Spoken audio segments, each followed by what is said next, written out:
জিলহজ মাসের 10 দিন।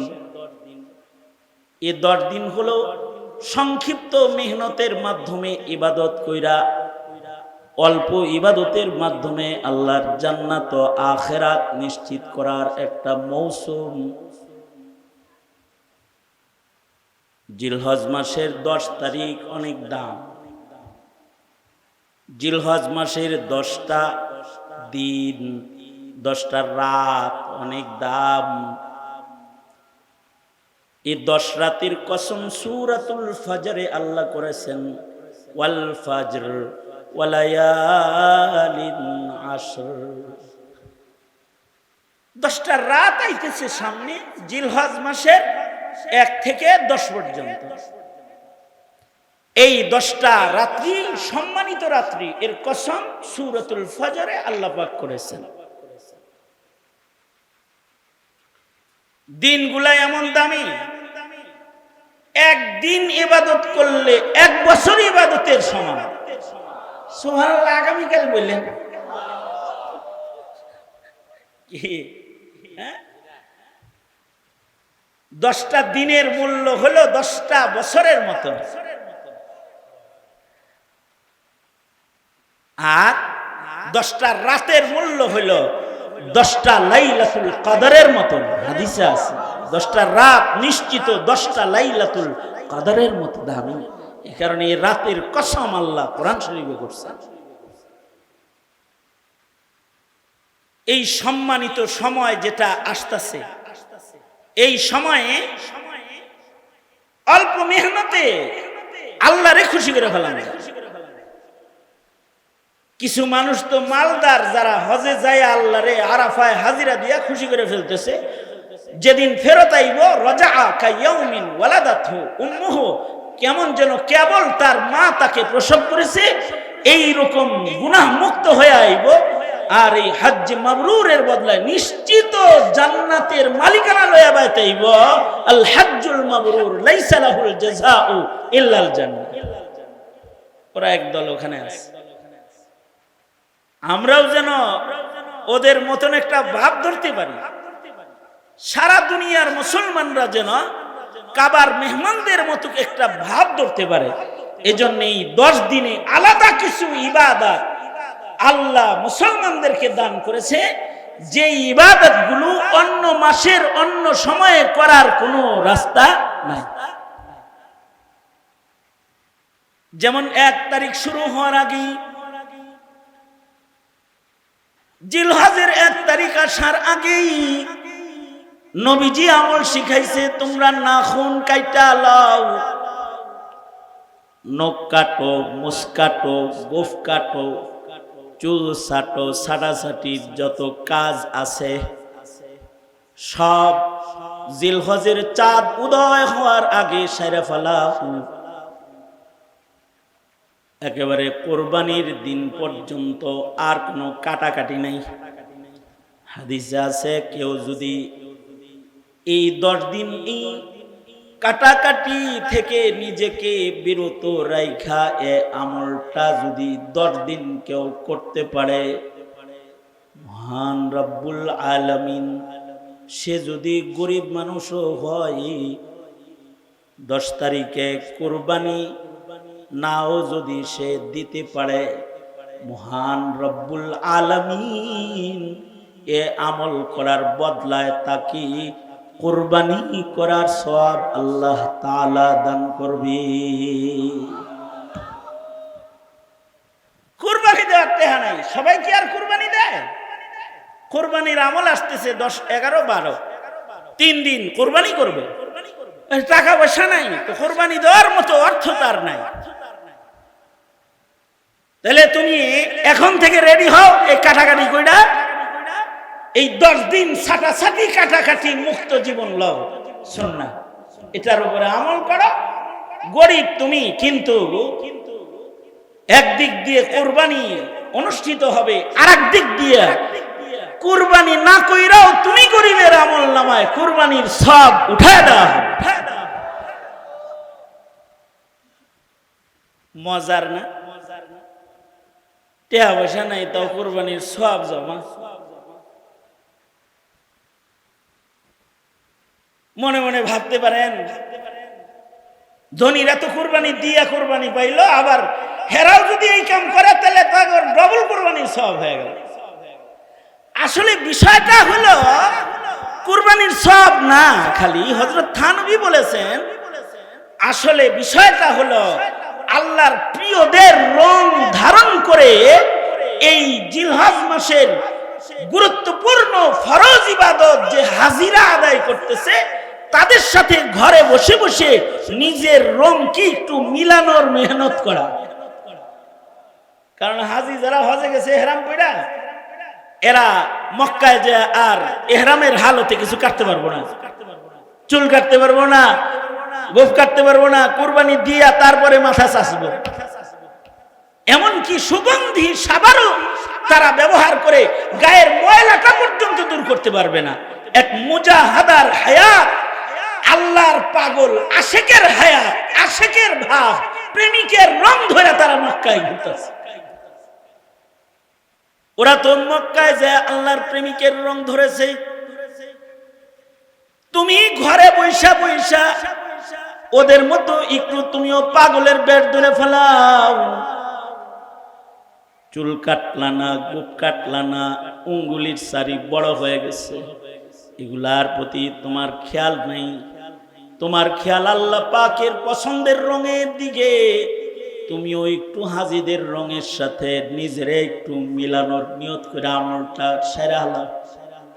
আর তুমি মনে মনে আল্লাহকে বলতে থাকো, আল্লাহ তোমার মাহবুবদের একটা রং ধরলাম, আমি যে বাপ ধরছি তোমার প্রিয়দের সাথে নিজেকে মিলাইছি, আমি কাবা ঘরে না, আমি নিজের ঘরে কিন্তু কাবা ঘরের আশেকদের রঙে নিজের রঙিন বানাইলাম।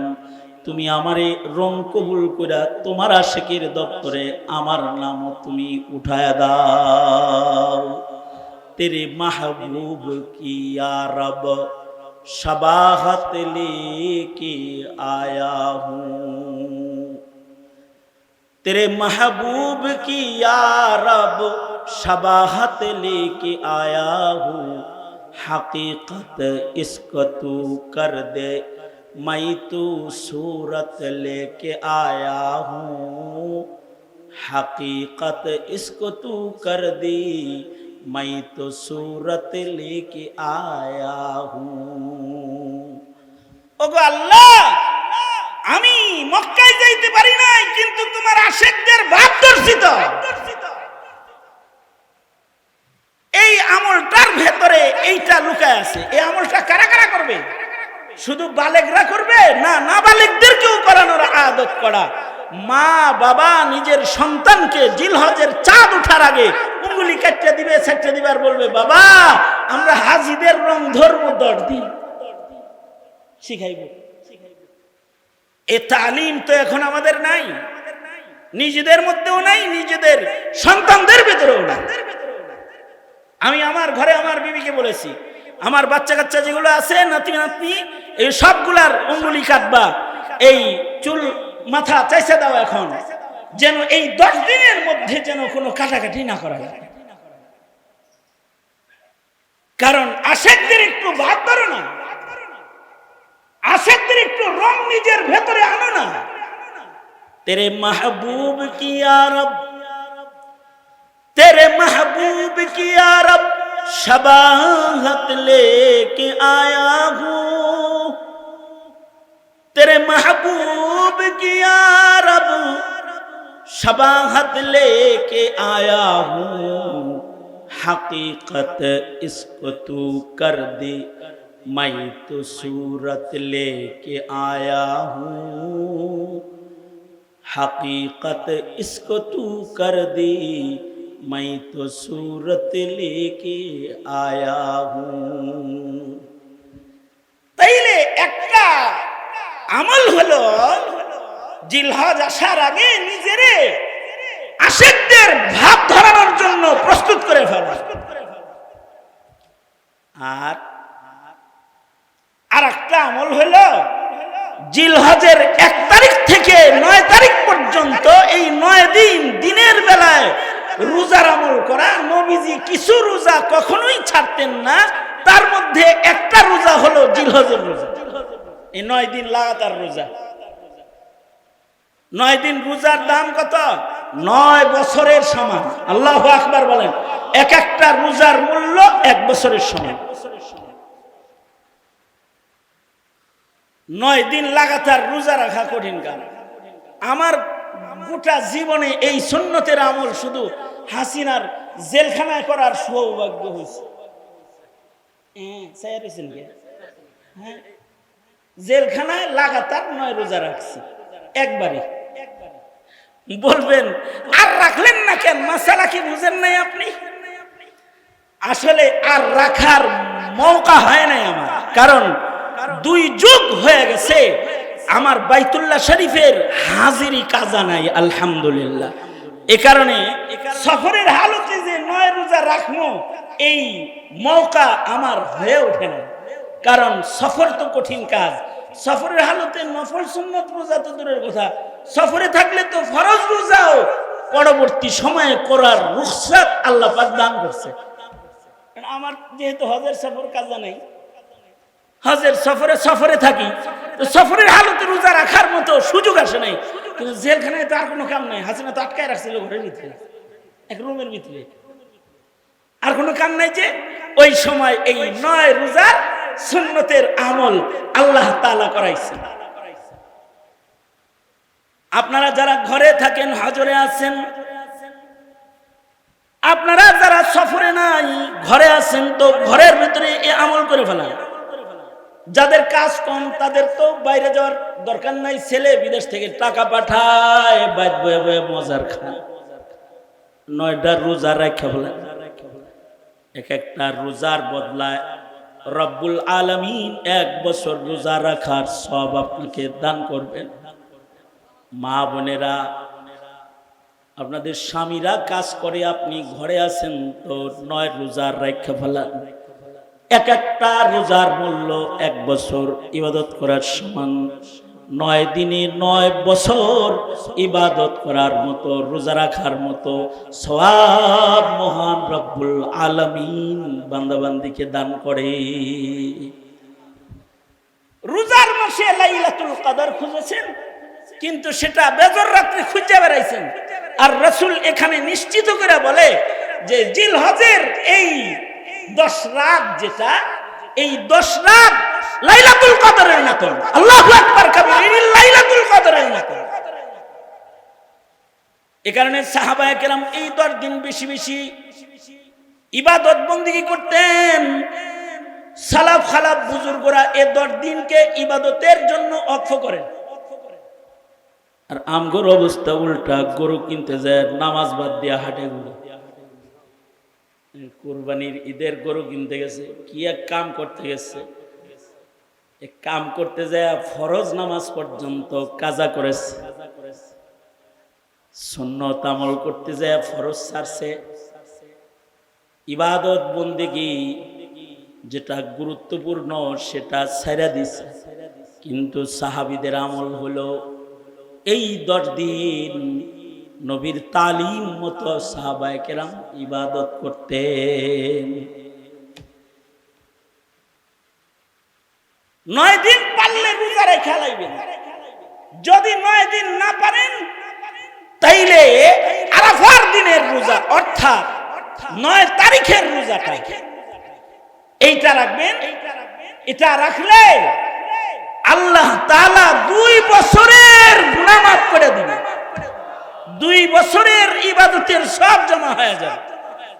আগামী সামনে বছর যত গুনাহ করবেন সেটাও মাফ, কাফারা হয়ে যাবে। তার মানে আবার কবিরা গুনাহ না যে রোজারা ইহা মদ খাওয়া শুরু করে দিল। আর আগাম 1 বছরের সগীরা গুনাহ মাফ হয়ে যাবে। আরেকটা গুরুত্বপূর্ণ আমল, যেই আমলটা আমরা আমাদের সন্তানদের সঙ্গে আমাদের ঘরের সদস্যদেরকে শিখাই না, তাই ওরা এটাকে কোনো আমলই মনে করে না। অথচ আইয়ামুত তাশরীকের তাকবীর যদি 5 দিন প্রতি নামাজের পরে একবার করে কেউ না দেয়, তাইলে অজিব তরকের গুনাহগার হবে। অর্থাৎ 9 তারিখ ফজর থেকে শুরু করে 13 তারিখ আসর পর্যন্ত 5 নামাজের পরে তাকবীর পড়ে পড়ে হাজিরা যে তাকবীর পড়তেছে বাইতুল্লাহতে ওদের লগে তাকবীর মিলাইতে থাকবে।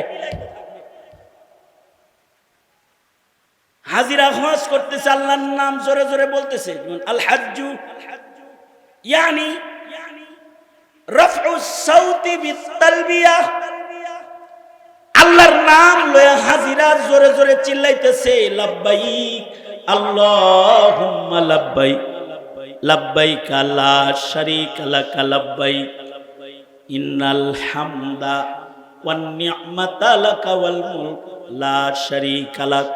ওরা ওখানে আল্লাহর ওয়াহদানিয়ত বলতেছে, আমরা এখানে 5 দিন আল্লাহর বরত্ব বলবো, এটা আল্লাহর বিধান।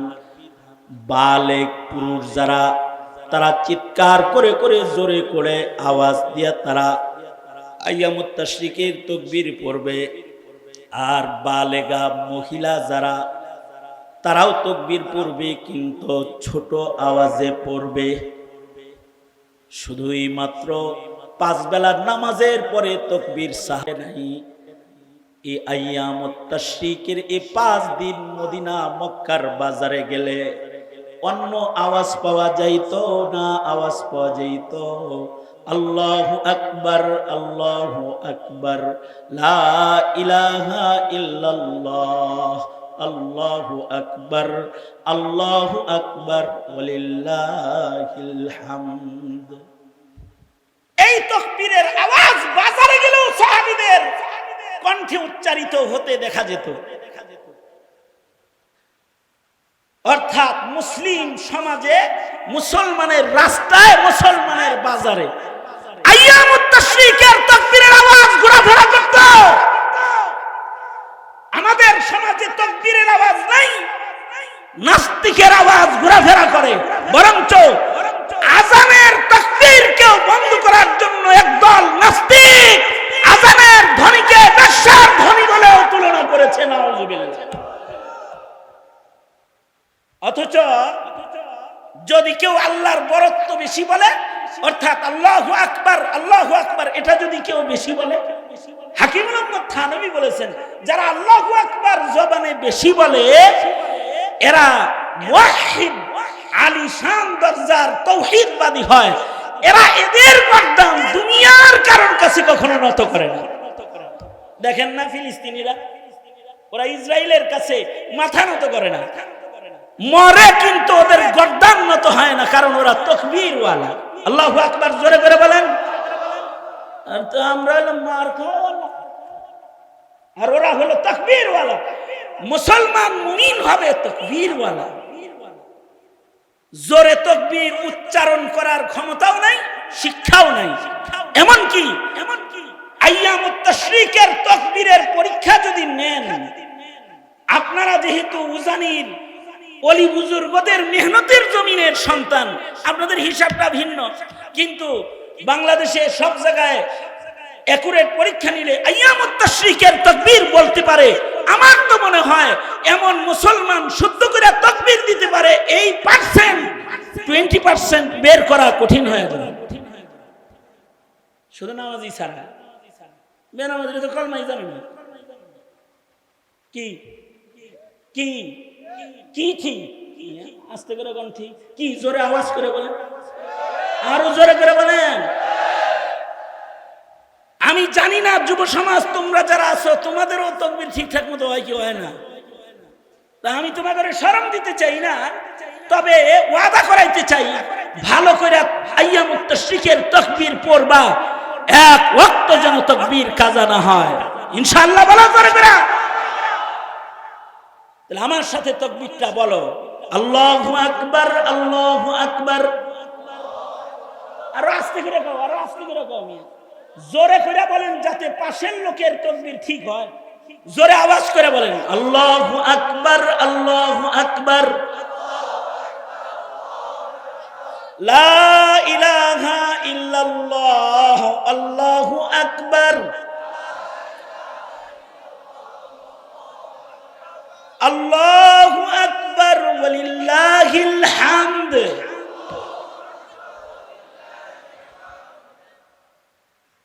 এর চাইতে জোরে পারেন?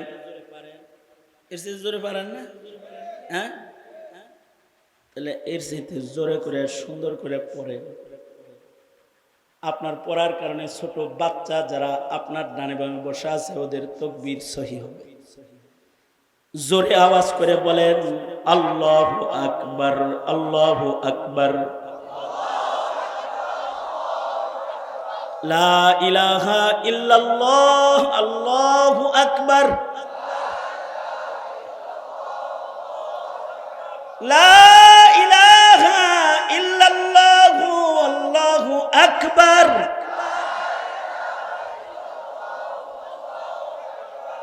কয়েক মিনিটের জন্য একটু নুরানিতে ভর্তি হইলেন, তাই কি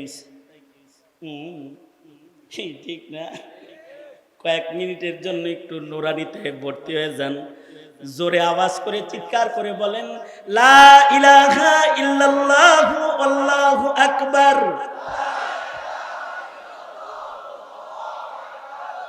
আল্লাহু আকবার, ওয়ালিল্লাহিল হামদ।